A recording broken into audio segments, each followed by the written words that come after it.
안녕하세요. 30년을 함께 살던 집사람이 바람이 났습니다. 원래는 그런 사람이 아니었는데 늦바람이 무섭다고 하더니 겪어보니 정말 그렇더군요. 바람이 나니까 눈에 아무것도 보이지 않고 주변에서 누가 뭐라고 해도 듣지 않았습니다. 원래는 그런 사람 아니었는데 어떻게 사람이 저렇게 변할 수가 있는지 아무리 생각해도 속이 터지고 답답해서 몇 자 적어봅니다.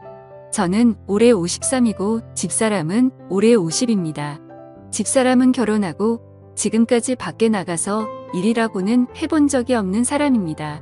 저는 결혼 초에는 전자제품 회사에 다니다가 나중에는 전자제품 대리점을 시작해 일을 하고 있는데 재벌이도 괜찮고 결혼하기 전에 집사람 고생 안 시키겠다고 약속한 것도 있어서 밖에 나가서 돈 벌어 오라고 한 적도 없고 집사람 스스로 돈을 벌겠다고 나간 적도 없습니다.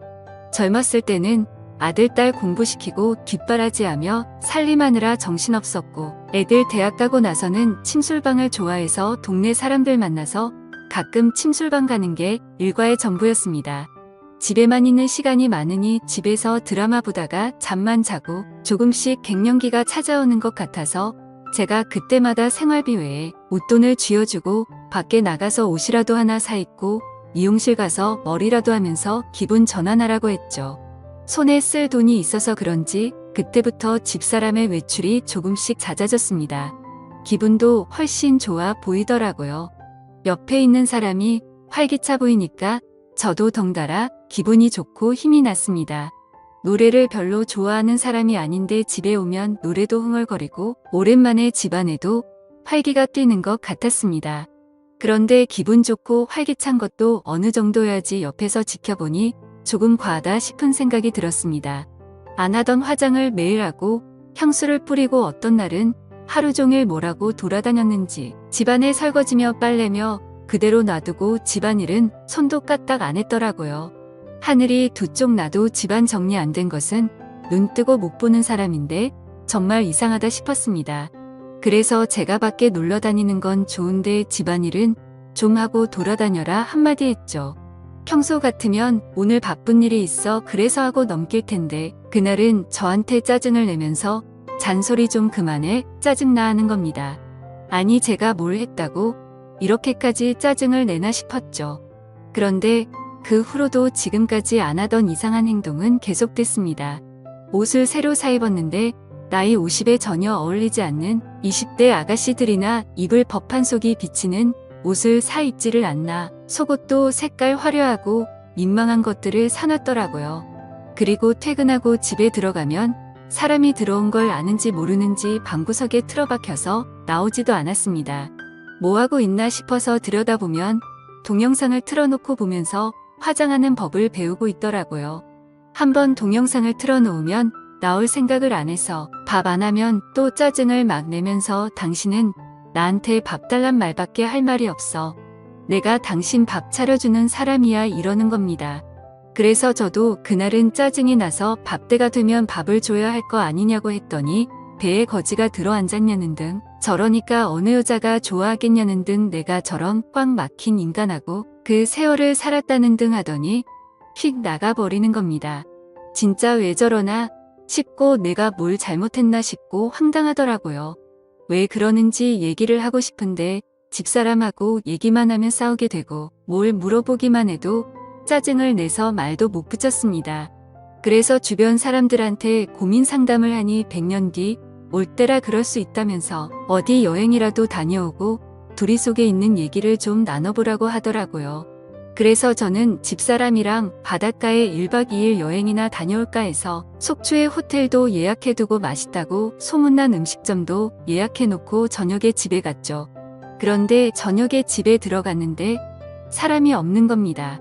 전화를 해도 전화도 안 받고요. 9시가 넘어도 안 들어오고 밥통에 밥도 없길래 저는 혼자 라면을 끓여 먹고 TV를 보고 있는데 10시가 넘어서 들어오더라고요. 그래서 제가 너무 열이 받아서 어디를 그렇게 사돌아다니냐고 저도 모르게 소리를 질러버렸어요. 그랬더니 집사람이 나는 뭐 나가지도 못해? 내가 12시를 넘겼어? 왜 밖에 나갔다 온 게 가지고 난리야 하는 거예요. 그래서 제가 가면 어디 간다고 하든지 나갔으면 전화나 받든지 이 시간까지 아무 연락도 없는 게 정상이냐 했더니 그러면 자기가 비정상이냐면서 막 화를 내면서 문을 닫고 방으로 들어가 버리는 겁니다. 저는 이게 아닌데 오늘 여행 가자고 얘기를 하려고 했는데 본의 아니게 또 이렇게 싸움이 되니 나도 참 안심하다 싶었습니다. 그래서 저는 마음을 좀 진정시키고 집사람이 있는 방으로 들어갔습니다. 제가 들어가니까 전화를 하다가 급하게 끊더니 왜 소리도 없이 들어와서 전화하는 걸 엿듣냐고 하더라고요. 그래서 제가 그런 게 아니다. 할 말이 있어서 들어왔다. 우리 여행 간 지도 오래됐는데 어디 바닷가 가서 맛있는 것도 먹고 바람이나 쐬고 오자 했더니 대뜸 한다는 말이 내가 당신이랑 여행을 왜 가? 무슨 재미로? 혼자 갔다 와 하더군요. 저는 너무 기가 막혀서 도대체 왜 그래? 내가 뭐 잘못한 게 있어? 섭섭한 거 있으면 말을 해. 자꾸 그렇게 짜증내지 말고라고 했더니 당신은 잘못한 게 없어. 내가 다 잘못했으니까 이혼하자 하더라고요. 너무나 생각지도 못한 말이라 제가 혹시나 잘못 들었나 싶어서 뭐라고 뭘 하자고 했더니 이혼하자고. 나 사랑하는 사람 생겼어. 제가 너무 기가 막혀서 너 바람났냐 했더니 한다는 말이 더 가관입니다. 자기는 바람난 게 아니라네요. 자기는 뒤늦게 사랑하는 사람을 만났을 뿐이라고 하더라고요. 그래서 제가 그게 바람이 아니고 뭐냐 했더니 우리 사랑을 바람으로 부르지 말라고 하네요.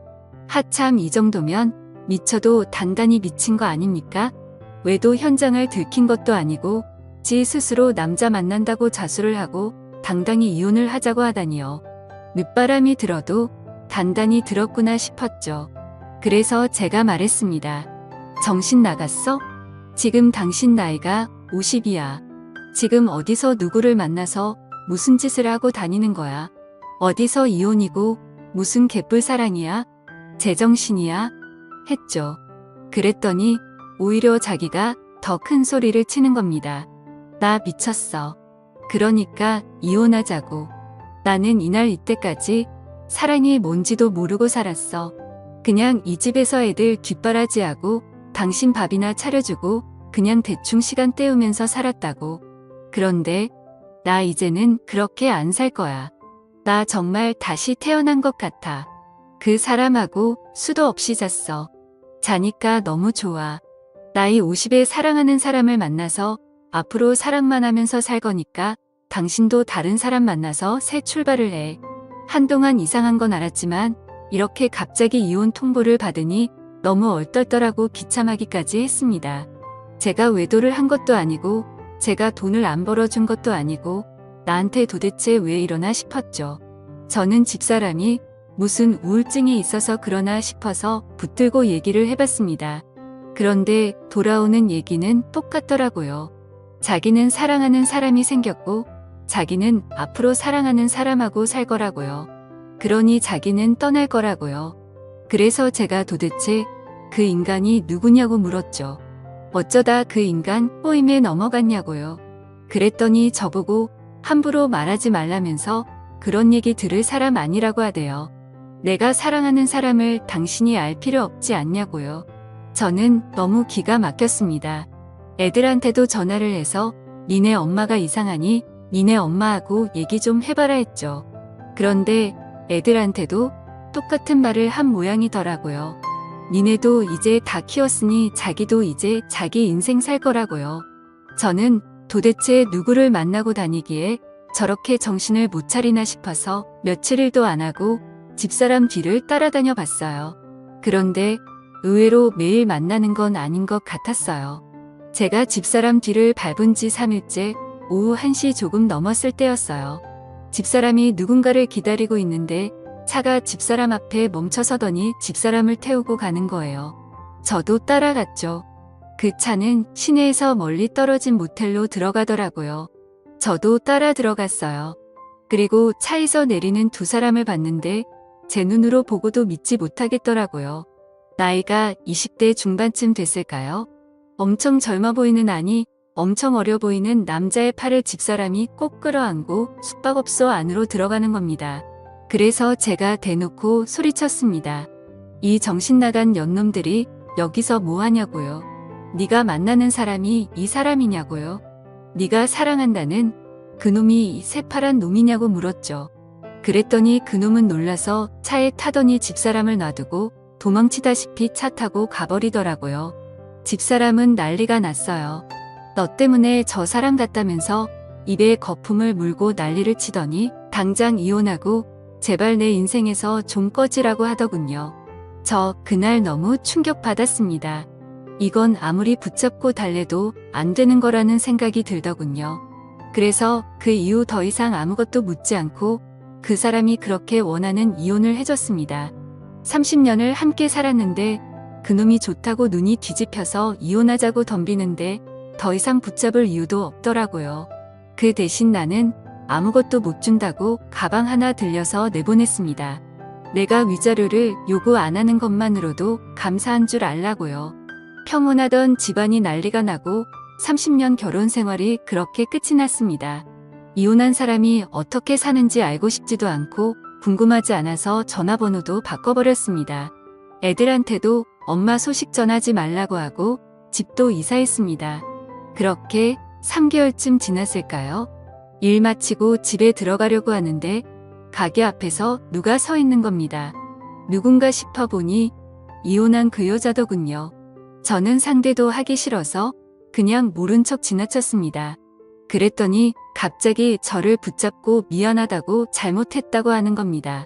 제가 팔을 있는 힘껏 뿌리치고 여기가 어디라고 찾아왔냐고 당장 내 눈앞에서 사라지라고 했습니다.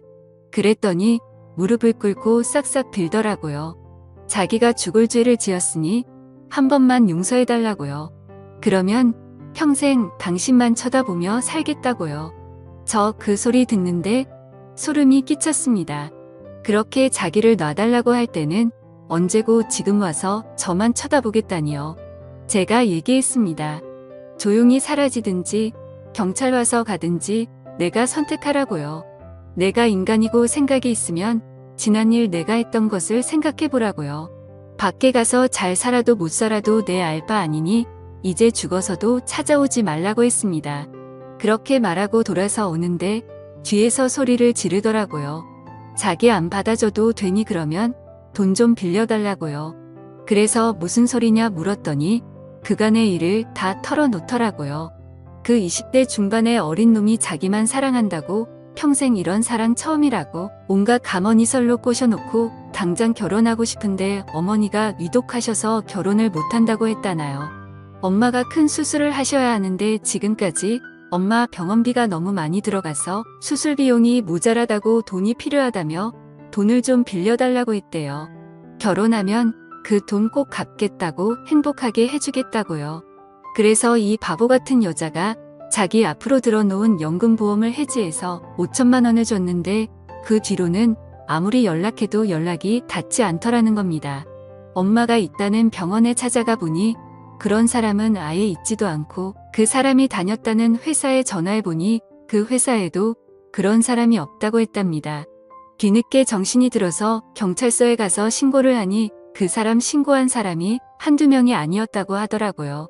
알고 보니 그 젊은 놈이 40대 50대 여성들을 대상으로 사랑한다고 접근해서 돈을 빼돌렸던 거죠.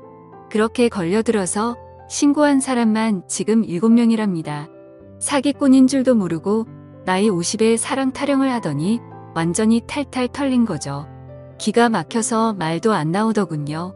젊은 놈한테 정신이 팔려 그게 사기인지 아닌지도 모르고 노후 대책으로 넣어놓은 연금보험까지 해지하다니요. 한심하기 짝이 없었습니다. 제가 그 여자한테 얘기했어요. 네 무덤 네가 팠으니까 죽든 살든 네가 알아서 해. 다 네가 저지른 일이고 네가 받은 죄값이야. 나는 너한테 그런 돈 빌려줄 이유도 없고 너한테는 10원짜리 동전 하나도 아까우니까 2번 다시 내 앞에 나타나지 마. 그리고 나도 네 말처럼 다른 사람 만나서 제2의 인생 살 테니 남의 남편 될 사람 찾아와서 방해하지 마. 알았어? 그 여자 눈물을 뚝뚝 흘리더라고요. 그래서 한마디 더 해줬습니다. 평생 거짓골로 살고 싶지 않으면 그렇게 눈물 흘릴 시간에 지금이라도 정신 차리고 가서 네 몸으로 일할 수 있는 일자리나 구해보라고요. 이게 내가 네한테 해주는 마지막 충고라고요. 그리고는 저는 돌아서 와버렸습니다. 솔직히 저는 그 사랑이라는 것이 뭔지 모르겠습니다. 사랑한다고 눈이 뒤집혀서 평생을 살아온 사람한테 등을 돌리는 것도 이해가 안 되고요. 저는 한평생 한솥밥 먹으며 이런저런 얘기하며 살아가는 것이 사랑이라고 생각하는데 사람마다 사랑의 기준이 다른 모양입니다. 처음 결혼한 사람과 있는 정 없는 정 다 떨어진 채로 헤어졌지만 만약 저에게 또 한 번의 인연이 찾아온다면 앞으로 잘 살고 싶습니다.